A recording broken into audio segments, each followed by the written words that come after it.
Hello students, study materials by Murli Sahu के इस latest video में आप सभी का स्वागत है। आज के इस वीडियो में मैं आपको छत्तीसगढ़ माध्यमिक शिक्षा मंडल रायपुर द्वारा जारी किया गया अगस्त माह का असाइनमेंट नंबर 1 कक्षा 12वीं का गणित विषय का संपूर्ण हल मैं आपको बताने वाला हूं। तो अगर आपको सभी प्रश्नों का हल चाहिए तो वीडियो में अंत तक बने रहें। तो सबसे पहले हम क्वेश्चन पेपर देख लेते हैं। क्वेश्चन हमें टोटल 5 क्वेश्चन दिए हुए हैं। ये हमें टोटल 5 क्वेश्चन दिए हुए हैं। अगर आप हमारे चैनल पर नए हैं तो हमारे चैनल को सब्सक्राइब कर लीजिए, क्योंकि हम सभी पाक्षिक परीक्षाओं और मासिक असाइनमेंट्स के आंसर लाते हैं। प्रश्न पहला हमारा है, समुच्चय ए पर परिभाषित संबंध आर के लिए स्वतुल्य सममित एवं संक्रामक संबंध की परिभाषा लिखिए तथा जांच कीजिए कि क्या समुच्चय में संबंध द्वारा परिभाषित संबंध आर स्वतुल्य सममित या संक्रामक है। सॉल्व करते हैं। स्वतुल्य की परिभाषा लिख लेते हैं। सबसे पहले यहाँ पे हमें पूछा गया है, यदि किसी समुच्चय ए में कोई संबंध आर इस तरह हो कि ए समुच्चय का प्रत्येक अवयव स्वयं से आर द्वारा संबंधित हो तो आर स्वतुल्य संबंध कहलाता है। सममित का परिभाषा है, किसी अरिक्त समुच्चय ए पर परिभाषित कोई संबंध आर सममित कहलाता है। संक्रामक संबंध का परिभाषा है, किसी अरिक्त समुच्चय ए में संबंध आर इस प्रकार परिभाषित हो कि किन्हीं X Y Z belongs to A के लिए X R Y Y R Z to X R Z, अर्थात X Y belongs to R, Y Z belongs to R tends to X Z belongs to R, तो R संक्रामक संबंध कहलाता है। माना समुच्चय ए और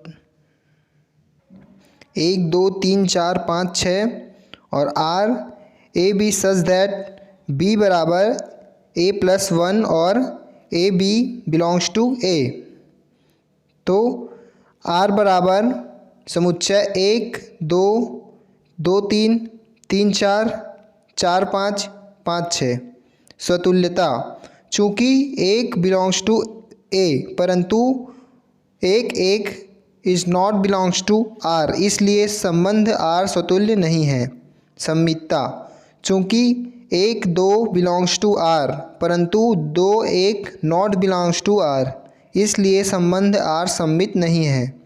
संक्रामकता, चूँकि 1 2 बिलोंग्स टू आर और 2 3 बिलोंग्स टू आर परंतु 1 3 is not belongs to R, इसलिए संबंध संक्रामक है। प्रश्न दूसरा है हमारा, एकाकी तथा आच्छादक फलन की परिभाषा लिखिए तथा निम्नलिखित फलों की एकैक तथा आच्छादित गुणों की जांच कीजिए। तो सबसे पहले एकाकी की फलन की परिभाषा लिख लेते हैं। कोई फलन एकाकी फलन होगा यदि डोमेन के किन्हीं दो अवयवों का प्रतिबिंब एक ही हो तो वे अवयव भी एक ही होंगे। आच्छादक फलन है, यदि फलन f के सह डोमेन का प्रत्येक अवयव डोमेन के किसी न किसी अवयव का प्रतिबिंब हो तो ऐसे फलन को आच्छादक फलन कहते हैं। सॉल्व करते हैं। कुछ पहला है इसमें, f ऑफ x बराबर एक्स स्क्वायर द्वारा प्रदत्त f such that n to n फलन है। माना किसी x1 x2 belongs to n इस प्रकार है कि f x1 बराबर f x2, तो क्या मिलेगा हमको x1 बराबर x2, इसलिए f एकाकी है। यहाँ 2 बिलोंग्स टू n, लेकिन n में x का कोई ऐसा मान नहीं है कि fx बराबर एक्स स्क्वायर बराबर 2, इसलिए f आच्छादी नहीं है। दूसरा का है, fx बराबर एक्स स्क्वायर द्वारा प्रदत्त f सच दैट z फलन है। यहाँ -1 1 बिलोंग्स टू z के लिए f-1 बराबर f1 बराबर 1, लेकिन -1 इज़ नॉट इक्वल्स टू 1, इसलिए f एकेकी नहीं है। यहाँ -2 बिलोंग्स टू z, लेकिन z में x का कोई ऐसा मान नहीं है कि f(x) बराबर -2, अर्थात x² बराबर -2, इसलिए f अच्छादी नहीं है। अतः फलन f ना तो एकेकी है और ना ही अच्छादी है। प्रश्न तीसरा है हमारा, व्युत्क्रमणीय फलन की परिभाषा लिखिए। f(x) बराबर 9x² प्लस 6x माइनस 5 द्वारा प्रदत्त फलन f such that r plus 2 minus 5 infinite पर विचार कीजिए। सिद्ध कीजिए कि f व्युत्क्रमणीय है तथा f इनवर्स y बराबर √y प्लस 6 माइनस 1 बटे में 3 है। सॉल्व करते हैं। व्युत्क्रमणीय फलन की परिभाषा लिखते हैं। सबसे पहले, यदि f such that a to b एकेकी आच्छादक फलन है तो फलन f inverse such that b to a, जो प्रत्येक अवयव b बिलोंग्स टू b को उस अवयव small a belongs to a संबंधित करता है जिसका f प्रतिबिंब b बिलोंग्स टू b या व्युत्क्रम फलन कहलाता है। हल करते हैं। f such that r positive to -5 infinite, तो f(x) बराबर है 9x² प्लस 6x माइनस 5, माना f(x) बराबर fy, तो 9x² प्लस 6x माइनस 5 बराबर 9y² प्लस 6y माइनस 5, तो क्या मिलता है 3x² plus 2x equals to 3y² plus 2y। तो यहाँ पे वर्ग दोनों पक्षों में हल करने पर हमें मिलता है x माइनस y बराबर 0 या 3x धन 3y धन 2 बराबर 0। तो x बराबर y या तो 3x धन 3y बराबर -2, जो संभव है क्योंकि r पॉजिटिव है। इस प्रकार f(x) बराबर fy, x बराबर y। f एकेकी फलन है, माना y सह डोमेन का एक अवयव है।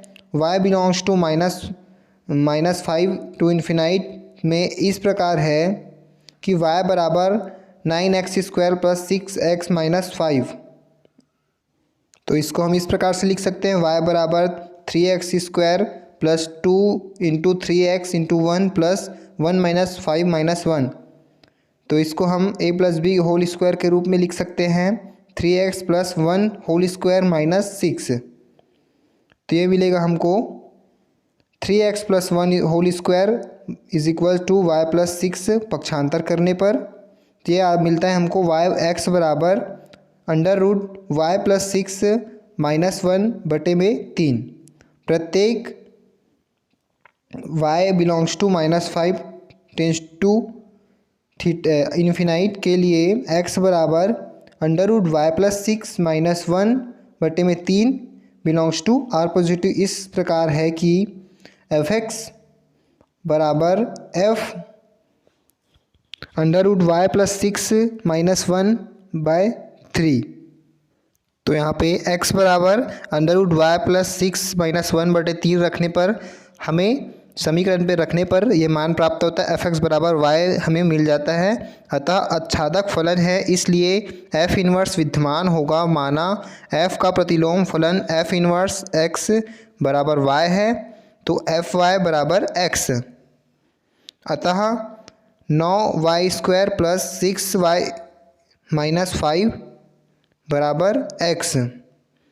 तो यहाँ पे हम हल करेंगे तो हमको मिलता है y बराबर √x प्लस 6 माइनस 1 बटे 3, तो f इनवर्स x बराबर क्या हो गया √x प्लस 6 माइनस 1 बटे में 3, तो f इनवर्स y बराबर क्या हो गया √y प्लस 6 माइनस 1 बटे में 3। प्रश्न चौथा है हमारा, साइन फलन के प्रतिलोम को परिभाषित कीजिए। साइन इनवर्स फलन का मुख्य मान शाखा को लिखिए। निम्नलिखित फलनों के मुख्य मान ज्ञात कीजिए। सॉल्व करते हैं। साइन फलन का प्रतिलोम है, सिंपल सा लिख देंगे। साइन फलन को साइन इनवर्स के रूप में निरूपित करते हैं, इसे साइन का प्रतिलोम कहेंगे। ठीक है, तो सॉल्व करते हैं। पहला इसमें साइन इन्वर्स -1/2, माना साइन इन्वर्स -1/2 बराबर थीटा। तो यहाँ पे साइन थीटा बराबर हमें क्या हो गया -1/2। साइन थीटा बराबर क्या है, साइन π/6 लिख सकते हैं हमको, -1/2 का वैल्यू होता है तो माइनस साइन π/6 लिखे तो साइन थीटा बराबर क्या मिल गया हमको, साइन -π/6। तो थीटा इज इक्वल टू क्या मिल गया हमको, -π/6। अतः साइन इन्वर्स -π/2 का मुख्य मान -π/6 है। दूसरा है साइन इन्वर्स 3π/4, माना साइन इन्वर्स 3π/4 बराबर थीटा। तो साइन थीटा बराबर मिलेगा हमको 3π/4। तो यहाँ पे हम साइन थीटा बराबर माइनस साइन π/4 इसको लिख सकते हैं। तो साइन थीटा बराबर क्या हो गया, साइन -π/4। तो थीटा इज इक्वल टू मिल गया हमको -π/4। अतः साइन इन्वर्स 3π/4 का मुख्य मान -π/4 है। प्रश्न 5वां है tan inverse cos x by 1 - sin x को सरलता रूप में व्यक्त कीजिए। हल करते हैं। tan इन्वर्स cos x बटे 1 - sin x को हम cos x को हम sin 90 - x लिख सकते हैं और sin x को जो है हम cos 90 - x लिख सकते हैं।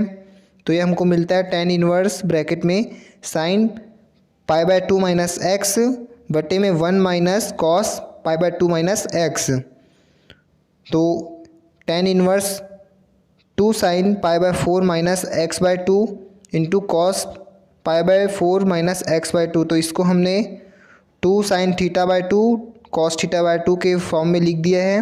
तो बटे में आएगा 2 sin स्क्वायर π/4 - x/2, क्योंकि 1 - x थीटा 1 - cos थीटा का वैल्यू होता है 2 sin स्क्वायर θ/2।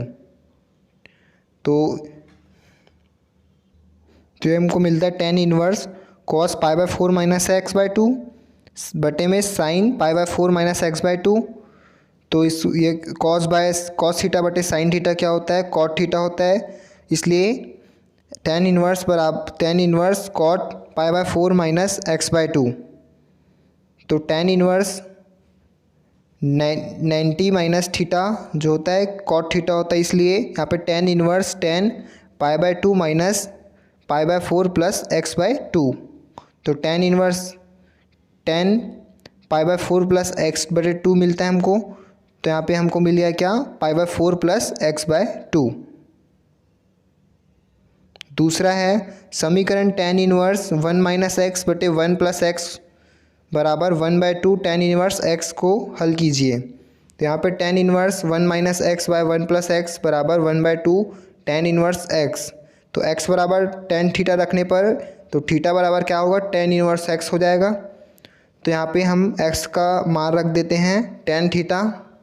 तो हमको मिलता है tan इन्वर्स 1 - tan थीटा बटे 1 प्लस tan थीटा बराबर 1/2 tan inverse tan theta. tan inverse तो यहाँ पे 1 की जगह हम लिख सकते हैं tan π/4, क्योंकि tan 45 का वैल्यू होता है 1। तो यहाँ पे हमने लिखा tan π/4 - tan थीटा बटे में 1 प्लस tan थीटा के साथ कुछ नहीं है, मतलब 1 का गुना है यहाँ पे। तो tan π/4 लिख दिया, tan इंटू tan थीटा। तो ये हमको जो है tan a - b के रूप में दिख रहा है। तो इसको हमने tan π/4 - थीटा लिख दिया। तो यहाँ पे आ गया π/4 - थीटा बराबर 1/2 थीटा। तो थीटा का वैल्यू रख देंगे tan इन्वर्स x। तो ये मिलता है हमको π/4 बराबर में 3/2 tan इन्वर्स x। तो ये क्या हो गया, tan इन्वर्स x बराबर 2/3 इंटू में π/4। तो tan इन्वर्स x बराबर मिलता है हमको π/6। तो x बराबर मिलता है tan π/6। तो x बराबर हमको मिलता है थीटा का tan π/6 का वैल्यू हो गया 1/√3। यही हमारा आंसर है। तो इस प्रकार हमारे 5 प्रश्नों का हल हो चुका है। तो ऐसे ही असाइनमेंट्स के आंसर के लिए हमारे YouTube चैनल को सब्सक्राइब करें, वीडियो को लाइक करें, अपने दोस्तों के साथ शेयर करें।